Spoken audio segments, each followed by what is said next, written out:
Bonjour à tous, c'est Matt, j'espère que vous allez bien, parce que le marché, lui, pas trop, même si en vrai, c'est quand même à remettre un petit peu en relief par rapport à concrètement ce qui se passe. Bon, vous le savez, le marché s'est fait un petit peu matraquer, il y a eu 1 milliard de liquidation, je crois que c'était vendredi, avec la guerre au Moyen-Orient, ça se passe pas très bien, c'est un peu le prétexte du moment pour venir dump. Malheureusement, c'est aussi une réalité.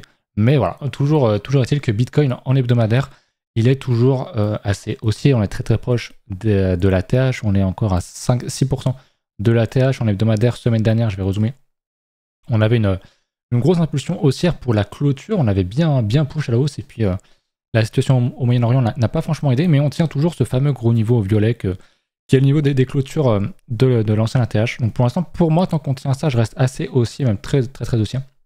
Et vous le savez, c'était déjà un niveau que j'avais montré. En fait, pas gaffe à un indicateur, c'est un indicateur que j'ai fait moi-même, je l'ai partagé sur le Discord, mais c'est en gros, c'est les EMA Cloud, c'est le tunnel Vegas que j'utilise de manière générale. Je vous le repartagerai, je vous en reparlerai pour ceux qui sont intéressés. Mais en gros, le niveau que je surveille, c'est les 103 000. C'est le point pivot pour le mois de juin. Même dans la grande panique ici, bah finalement, on close toujours au-dessus, on le tient. On est dans le Vegas H4 comme on le voit ici. Donc en vrai, on est quand même toujours très haussier. En tout cas, sur Bitcoin, c'est vraiment très fort. Et pour moi, je le redis, mais tant qu'on est dans ce range, entre 103 et 112K, concrètement, il n'y a rien. C'est de la consolidation dans un contexte, dans une tendance de fond qui est très haussière. Donc pour l'instant, il n'y a pas de grosse panique. Si on ne tient pas ça, pour moi, le premier étage à aller chercher, ça va être 97 000 parce que c'est déjà le premier gros niveau de consolidation de cette conso-là. Et c'est aussi le 38.2 de retracement de Fibonacci. Donc c'est quand même un gros niveau qui, dans une tendance haussière très forte, tient souvent, sachant que malgré toute la baisse qu'on fait là depuis le top qu'on a fait depuis le 22 mai, on n'est même pas revenu rechercher le 38.2 de Fibro. Donc c'est pour dire à quel point on n'est pas bear sur BTC en tout cas. Bitcoin tank vachement bien. C'est volatile, bien sûr, on se prend des moves, on se prend à moins 7% sur quelques jours, mais la réalité c'est que c'est pas tant que ça au regard de la tendance de fond qu'on a actuellement sur le Bitcoin. Voilà un petit peu pour ça. On peut regarder un petit peu en H4, mais je crois qu'on n'aura pas grand chose de nouveau, si ce n'est que pour la semaine. On a tenu tout le pivot de la semaine, donc on tient très bien le niveau des 104 000 $. On construit, on est dans le Vegas H4. Ouais, pour l'instant, on construit, donc pas grand chose d'autre à dire. On avait pris, souvenez-vous, cette grosse déviation des plus bas ici, qui nous avait bien aidé à propulser tout ça à la hausse. Malheureusement, ça n'a pas suffi. En tout cas, pour l'instant, on vient retester tout ça. Donc j'espère qu'on va construire et qu'on va faire des structures ici pour venir rechercher des niveaux un petit peu plus haut et aller rechercher les syndicats et qu'on sort dans les semaines, enfin dans les jours ou semaines qui arrivent. Mais pour l'instant, Bitcoin, pour moi, je le redis, je suis assez haussier tant qu'on tient les 103 000. Quand on passe sous 103 000, ok, il y a le warning alerte qui s'ouvre, mais tant qu'on est au-dessus des 103, pour moi, il n'y a pas de problème tant qu'on tient en clôture daily. Si on va en dessous en clôture daily, je dis ok, ça peut être plus grave, aller au moins à 97 000 pour pourquoi pas aller chercher le Vegas hebdomadaire, hein, qu'on n'est pas venu chercher depuis un bon petit moment, donc il faudra surveiller évidemment tout ça. Voilà un petit peu pour BTC. Quand même, point intéressant à regarder, ça va être au niveau des ETF. On voit que ça rachète pas mal. C'est surtout côté Ether où c'était assez impressionnant. Mais là, on voit bien depuis quelques jours, ça commence à racheter assez massivement côté ETF, Bitcoin et sur Ether. On va regarder ici. On avait quasiment que des achats à part le 13. On a une toute petite vente. Mais globalement, ça achète quand même massivement. Ether très fort. Il faut obligatoirement qu'on en parle. Ether est vraiment extrêmement puissant. Il était en train de partir, j'avais fait un tweet et tout, j'y croyais parce qu'on était enfin en train de sortir de cette consolidation horizontale qui était très forte dans une tendance de fond qui est dans une grosse impulsion haussière. Donc c'est souvent très fort, malheureusement. On est venu créer une déviation, on a rempli, réintégré très vite, malheureusement. Donc on est revenu mid-range, je pense, à peut-être éventuellement renforcer ma position. Je ne l'ai pas fait à la cassure, donc je pense que ce serait pas une mauvaise chose de le faire ici. Sachant que j'ai un prix d'entrée qui est vraiment extrêmement bas, qui est à 1004, 1005. Donc je peux me permettre de renforcer un petit peu cela, je pense.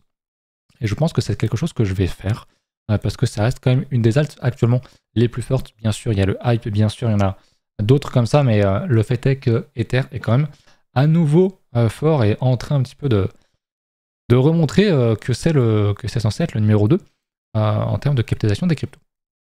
Pareil ici, hein, pour le point pivot de tout le mois de juin, on est au-dessus, donc j'ai toujours un biais qui va être globalement haussier là-dessus. Tant qu'on tient à ce niveau-là, tant qu'on ne vient pas casser définitivement le niveau des 2300 $, j'ai pas de soucis sur un biais qui serait haussier sur Ether. Surtout si on vient recasser ce niveau-là. Il faudra que je retravaille ma zone haute de résistance. Elle est plus franchement traçable comme ça, mais tant qu'on tient tout ça, pour moi, c'est ok. Donc Ether à suivre, on tient tous les Vegas, hein, tout ce qui est Vegas H4, Vegas Daily qui est en jaune ici. On le tient, donc il n'y a pas de souci. Non plus là-dessus, ça reste quand même très très strong. Hein. C'est pour ça que je vous disais, ok, là, depuis quelques jours, on se fait matraquer, mais on est revenu rechercher des niveaux. Malheureusement, le Moyen-Orient n'aide pas, mais écoutez, il y a quand même plus grave dans la vie. Donc voilà, un petit peu, on va regarder un petit peu ce que ça dit niveau Fear and Greed Index, niveau Cold Market Cap, on est à 50. Donc on est globalement à nouveau dans un état neutre, alors qu'encore une fois, on est à 6% de la TH sur Bitcoin, et Ether dans une disposition qui est quand même très intéressante. On va regarder face à BTC. Pareil, il construit, pour le coup, lui, il n'avait pas franchement cassé sa résistance ici, donc ça, c'est un très très bon niveau à aller surveiller. On va se mettre comme ça, voilà. Donc Ether face à BTC, très intéressant. On voit qu'on tient à nouveau encore dans le Vegas H4. Donc dès qu'on va casser ce niveau-là, la borne haute, je pense qu'on aura une grosse accélération sur Ether. Pour l'instant, il range, donc c'est bien, c'est à suivre. On suit ça de très très près et on sera prêt à agir si jamais on casse ça. Si on casse ce range à la hausse, ou alors si effectivement, ce qui serait vraiment pas bon, c'est qu'on vient de casser ce niveau-là à la baisse. Donc ça, il faut évidemment le suivre. Sinon, ma position est toujours ici. On est en plus 5000 balles, c'est quand même énorme. On était à 6 de plus de 6000 ici. Au top, avant qu'on dump. Donc ça se passe bien. Je pense que je vais essayer de remonter, essayer de faire en sorte que mon prix moyen d'achat soit peut-être à 1008. Pour moi, j'estime qu'il y a quand même très peu de chances qu'on vienne rechercher ce niveau-là. Donc j'aimerais bien essayer de racheter un petit peu. Je vais faire ça à l'occasion. Tout à l'heure, éventuellement, si j'y pense. À moins que j'ouvre une autre position sur une autre alt, je sais pas trop. Mais voilà un petit peu comment ça se présente. J'ai toujours ma position sur... je pense que je ne suis pas connecté. Moi, sur IO, je l'ai toujours. On va aller voir d'ailleurs. Peut-être ici. Le IO. Après, lui, je crois qu'il a pris un petit peu cher. J'avoue, j'ai pas regardé. Normalement, je me suis pas fait liquider. Je pense que la liquidation est pas trop loin. Je crois que ma liquidation était par là. Donc, il faudra que je regarde. Après, sur Cubic, pareil, on est toujours très très bien. Comme vous le voyez, je peux pas remettre. Malheureusement, je peux pas mettre plus de positions parce que je crois que sur Mex, je peux pas avoir 10 000 leviers inclus de position. Donc, ça, c'est un petit peu dommage. Peut-être qu'il faudrait que je la prenne aussi ailleurs. Je sais pas trop comment faire pour ça, mais j'aimerais bien la réaugmenter parce que mon niveau de liquidation est quand même assez loin. Il est à peu près là où j'ai mon curseur, donc je suis quand même assez large. Donc j'aimerais m'y intéresser éventuellement. Au niveau de la dominance, on est toujours très très haut, même s'il y a une petite bougie rouge aujourd'hui. On est toujours sur du daily dans une tendance qui est toujours orientée à la hausse avec des creux de plus en plus haut et des sommets de plus en plus haut aussi. Donc c'est vraiment une très très belle tendance haussière, même si on n'a pas battu le plus haut du 7 mai, on est quand même vraiment pas loin. Et je pense que cette déviation ne va pas tenir. Je pense vraiment qu'on pourrait aller encore plus haut sur la Bitcoin dominance. C'est à suivre. On peut toujours faire un double top ici, c'est pas interdit. On peut même mécher ou pas, sans même poser un top ici et casser ce niveau-là. Pour moi, le vrai niveau actuellement, avant qu'on refasse un plus haut à surveiller et qui serait bon pour les alts, c'est de venir casser les 62%, 61,9%. Ce serait vraiment la bonne chose à faire, mais pour l'instant, il n'y a rien qui indique cela. Donc on est toujours très très patient, mais c'est vrai que ça commence à faire vraiment long. Il faudrait voir surtout la clôture mensuelle. Il reste encore 15 jours parce que la clôture dernière était quand même très impressionnante. Il faut voir ce qu'on va faire ce mois-ci, mais si effectivement on vient clore le mois en descendant, ce serait vraiment pas mal. Donc voilà, faut attendre.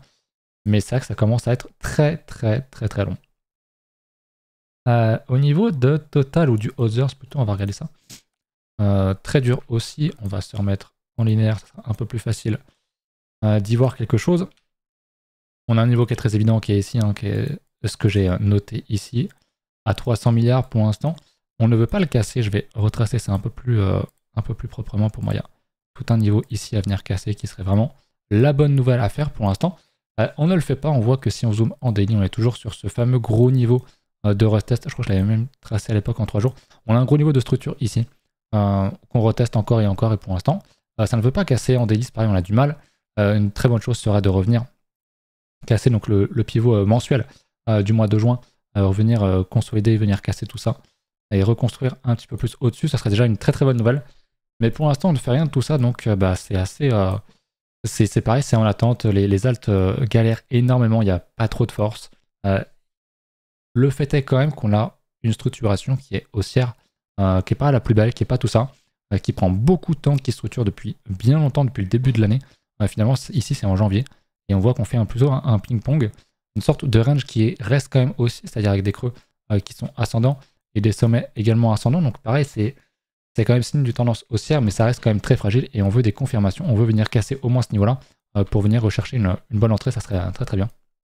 Ou encore d'aller plus haut. Moi j'y crois toujours, pour moi il n'y a pas de raison qu'on ait top ici. Je le redis souvent, mais bon, pour moi il va falloir un peu plus que ça pour me dire qu'on a déjà top ici. On a déjà parlé, tout ce qui va être temporalité, le fait qu'on n'ait pas fait d'ATH sur les capitalisations, les indicateurs on-chain, toutes ces choses-là me font dire qu'on n'est pas encore au top du cycle, mais c'est vrai que Bitcoin domine. À part quelques alts qui s'en sortent très bien, d'ailleurs on peut aller le revoir. Le hype qui est sans doute l'une des plus fortes. En daily qui est toujours très très impressionnant, qui a refait un tâche il y a quelques jours, qui est très très très fort. On voit qu'on avait refait ici un petit double bottom, on est venu le retester ici quasiment. Très très très très très fort franchement. C'est le genre de truc qu'il faut ride, tu prends là-bas, on voit très bien le Vegas H1 qui est en violet qui fait largement le taf. Le H4, on n'est même pas venu le retester en H4. On va se le mettre comme ça, donc maintenant il est jaune. Jaune clair, le H4, on n'est jamais venu le taper. Allez, ici la dernière fois c'était en avril. Et c'est la seule fois, c'est vraiment, vraiment très très impressionnant. Honnêtement, dans une tendance qui est aussi longue, en général, on vient toujours rechercher le H4 et là on ne le fait pas. Donc clairement, si jamais on y va, ce serait pour moi une zone qui serait très très très intéressante à aller choper. Mais pareil, en termes de pivot, on est au-dessus d'absolument tout. Que ce soit bien sûr le pivot du mois de juin, on est au-dessus, on va regarder en H4 pour la semaine. On est évidemment largement au-dessus, on n'a pas besoin de le retester ou quoi. On est vraiment très très haut. Donc le hype, il est vraiment très très très important, très très costaud. Alors je rentrerai pas là-dedans n'importe comment, j'aimerais... pour quelqu'un qui voudrait rentrer, pour moi, ce serait minimum Vegas H1, comme on voit, qui fonctionne bien, mais le mieux serait quand même qu'on vienne retaper le Vegas H4 un jour, qui est maintenant rouge ici, ça serait quand même vachement bien. Mais pour l'instant, il n'a pas franchement envie. Voilà un petit peu pour ça. Est-ce qu'on a des choses à noter? On va pas regarder toutes les alts non plus, tous les indices, mais un petit point quand même intéressant à faire, c'est de regarder le marché traditionnel. Et le marché traditionnel qui se porte quand même plutôt bien. On est au-dessus des pivots du mois de juin. On a largement ravalé toute la baisse des tarifs, etc. On est venu refaire un plus haut par rapport à mars. On reconstruit, on a un bottom, on est à nouveau dans une tendance qui est quand même fortement haussière et on est très très proche de l'ATH. On est actuellement à 3,2% de l'ATH. On fait une petite bougie rouge, peut-être une occasion de rentrer, mais au niveau du SP500, c'est quand même très très solide. On va pas tous les faire, mais globalement, ils ont la même gueule, le Nasdaq. Globalement, c'est quand même très très fort, donc j'aime beaucoup. Et le Russell, qui est un petit peu le shitcoin des stocks, il remonte, mais c'est un peu plus lent. C'est un peu comme les alts. Sa structure, on n'est pas aussi haut, mais globalement, on a quand même bien ravalé toute la baisse. Enfin, une bonne partie de la baisse. On a quand même pas mal ravalé. On fait un V-bottom et c'est plus en train de consolider pour voir comment ça va se passer prochainement. Voilà. Donc, pour moi, vous l'avez compris, ce que je surveille surtout là actuellement, c'est les niveaux sur BTC, c'est les 103 000. Tant qu'on tient ça, les scénarios haussiers pour moi sont prenables sur les alts et sur BTC, les setups, que ce soit en H1, H4, etc., sont prenables. Et si on repasse en dessous, alerte, grosse alerte, et là, il faudra être prêt à vendre beaucoup, quitte à racheter un peu plus haut. Typiquement, on pourrait très bien venir casser ça, pas être dedans, réavaler, ou même juste casser ce niveau-là, venir chercher les 97K et tout ravaler et pas avoir d'occasion de racheter plus bas ici, mais de racheter sur un retest ou une consolidation, quelque chose un petit peu plus haut. Donc il faut bien être prêt à ce genre de choses, parce que là, effectivement, là, pour moi, il y a un gros niveau, c'est les 103K. Si on casse ça, franchement, je ne serais pas très très serein. Donc voilà un petit peu pour mon avis. J'ai réfléchi, est-ce qu'il y a quelque chose d'autre que je voulais vous montrer? Je pense que non, en termes de funding, etc. C'est toujours un petit peu la même chose. On l'avait liquide, bon là on est à 200 millions sur les dernières 24 heures, mais je crois que c'était vendredi, on était à 1 milliard. Ce qui est quand même quelque chose d'assez fort. On va regarder un petit peu ici, on va se mettre peut-être en daily. Hop. On a toujours beaucoup d'open interest, donc il y a toujours de l'intérêt dans le marché, très clairement. Mais les fundings sont plats. Ils sont même très très plats, aberramment plats. Donc c'est bon signe entre guillemets pour une poursuite haussière. Ça montre qu'actuellement, il n'y a pas un maximum de gens qui est en mode on va à 150 000, on va à 200 000, go to the moon, c'est parti. Non, loin de là. Au contraire, on voit qu'on liquide quand même pas mal de monde. Donc c'est une bonne chose. Et ça construit. Je l'avais déjà montré, mais c'était ici, je crois. On a ici. Il faut que je le change. Il faut que je le refasse à chaque fois. C'est donc le funding sur le global. On va se remettre peut-être en H4. On va se mettre ça en gros. Donc vous avez Bitcoin au-dessus, le funding de Bitcoin qu'on a vu juste avant, et en dessous le funding global du marché. Donc ça comprend Bitcoin, mais globalement c'est quand même très très haut. Ça montre que les alts sont quand même pas trop mal shortés. On peut même refaire le calcul juste sans BTC et sans Ether et sans quelques gros. Sans ces deux-là, en fait, on va se rendre compte que ça bouge pas tant que ça. Je sais même pas si dans le calcul est fait encore fait. Le calcul est fait maintenant. Il n'y a plus les 3 petits points qui chargent.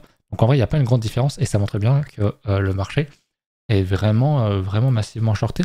Est-ce que j'ai encore le truc d'ouvert? Alors j'ai tellement d'anglais que c'est un peu compliqué, mais il me semblait que j'avais quelque chose sous la main qui était intéressant. Je vais essayer de vous retrouver ça. C'était ici, je crois. Voilà, c'était le fameux taux de financement des alts. Si on se met sur 1 an, on va remettre le glider un peu plus à gauche. On voit bien que le top a été marqué ici sur les alts, mais globalement, techniquement, il y a Bitcoin aussi. Et actuellement, le funding est vraiment très très bas. Il y a juste Hype qui est dans une tendance extrêmement forte. Il y a également le Fartcoin qui est un petit peu orange, mais globalement, le marché ne ressemble pas du tout à ça. Et il n'y a absolument rien actuellement. Donc pour moi, c'est toujours le même débat depuis le début de l'année, mais c'est la réalité. En fait, comme on range entre guillemets à la hausse, on l'a bien vu sur le Others et sur d'autres alts, globalement, ça tank, c'est un range. On sort beaucoup de monde. Et en fait, il n'y a quand même pas d'euphorie à la hausse. Ce qui montre qu'on n'est pas non plus dans un setup de prise de profit massif parce qu'il y a trop de monde et qu'il y a un risque de liquidation énorme à la baisse. Là, on n'est pas du tout dans ça. Je pense même qu'on est peut-être dans le contraire, peut-être qu'on ne le voit pas encore assez. C'est vrai que la macro n'est pas forcément très bonne. On attend toujours aussi la baisse des taux d'intérêt côté US, même si a priori ça ne devrait pas arriver de suite. Au mieux, ça sera fin de l'année, de ce qu'on comprend, même si ça a déjà été fait en Europe. Il y a quand même une projection dans le futur qui est quand même positive là-dessus. Et ça va être préacheté de toute façon, même si Powell dit bah, ok, en octobre, on baisse les taux, ça va monter avant. Le marché va le sentir avant. C'est pas un souci, donc il faudra être capable d'anticiper un petit peu éventuellement aussi. Et ça, c'est surtout le gros côté de la macro qui est en attente. La guerre au Moyen-Orient, bon, bah, c'est toujours pareil, mais c'est toujours un prétexte, hein, honnêtement. On l'a déjà vu, je sais plus à quelle occasion c'était, mais des gros combats, c'était déjà au Moyen-Orient, je crois, il y a 1 an ou 2, ou je sais plus combien. Il y avait des bombardements, des choses comme ça, et au final, bah, le marché n'en avait, entre guillemets, rien à foutre. C'est terrible, mais c'est comme ça, hein, c'est souvent un prétexte pour faire tomber, pour aller prendre la liquidité et mettre les gens de côté. C'est pour ça qu'il y a aussi moins de liquidité moins de volume, donc moins de liquidité, plus facile de faire bouger le marché est plus tendu, donc c'est pour ça qu'il y a des gros mouvements aussi dans ce genre de cas. Voilà un petit peu pour ça, pour l'épisode du jour. J'espère que ça vous aura plu. N'hésitez pas à passer en commentaire pour prendre un lien si jamais vous n'avez pas de crypto, vous cherchez à ouvrir un compte chez Zone Exchange. Vous aurez des réductions de frais en passant par un de mes liens. Vous pourrez rejoindre l'école aussi sur le Discord gratuitement. Et puis ce soir on est en stream, donc n'hésitez pas à faire un petit coucou. On va analyser vos alts, répondre aux questions et regarder un peu plus en profondeur le marché et chacune des alts pour voir un petit peu comment ça se passe. Mais globalement, pour moi, en fait, si je devais résumer toute la vidéo, je dirais que on reste dans une tendance haussière de fond, mais qui est très fragile. Pour moi, on est plus dans une consolidation, dans une entrevue future haussière, mais que ça reste quand même très dangereux et qu'à tout moment, on peut switch bear, ne serait-ce que pour quelques semaines ou quelques mois. Voilà, je vous laisse là-dessus. Encore une fois, j'espère que ça vous a plu. Mettez un petit commentaire, un petit like, et puis on se retrouve ce soir pour ceux qui sont là. Salut!